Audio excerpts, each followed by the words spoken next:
İzahlı test 51. hissə 5-ci sinif ingilis dili. 1-ci sual. Choose the correct tense form. My father a newspaper in his study now. Mənim atam indi kabinetində qəzet oxuyur. İndi now ilə indiki davam edici zaman işlənir.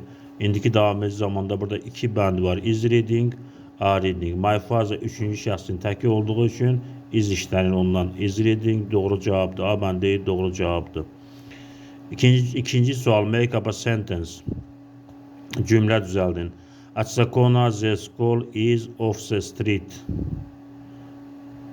The school is at the corner of the street. Məktəb küçənin küncündədir.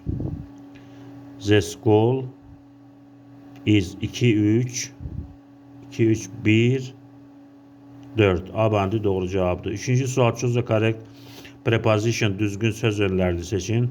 We go to the village Sundays. Biz kəndə gedirik. Bazar günləri biz kəndə gedirik. Kəndə to sözünü ilə işlənir. To, a, ya şəkilsini verir. We go to the village on Sundays. Həftənin günləri ilə 10 işlənir. A bəndi doğru cavabdır. Dördüncü sual. Choose the correct modal verb. Düzgün modal feili seçin. My sister count in English but I.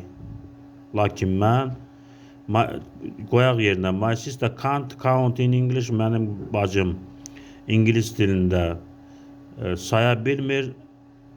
But I can't. Mən də saya bilmirəm. Lakin mən də saya bilmirəm. Bu doğru gəlmir. Batdan sonra ziddiyyət olmalıdır. My sister can count in English but I can't.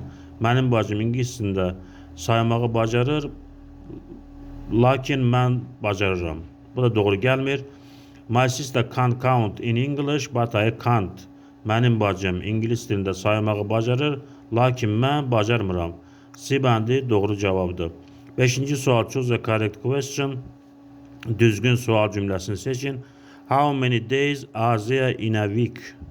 Həftədə neçə gün var? Görürük burada are işlənib. How many days? Days cəmdədir və cümlə doğrudur. Doğru sual cümləsidir. Qalan bəndlər niyə olmaz? How many days zera? Zera olmaz çünki sual cümləsində a keçməlidir əvvəla. How many days in a week are there? Aziya burada in a week'dən əvvəldə olmalıdır. D bəndə how many days is there in a week? Burada days cəmdə olduğuna görə is there olmaz. Gərək aziya olsun. A bəndi doğru cavab.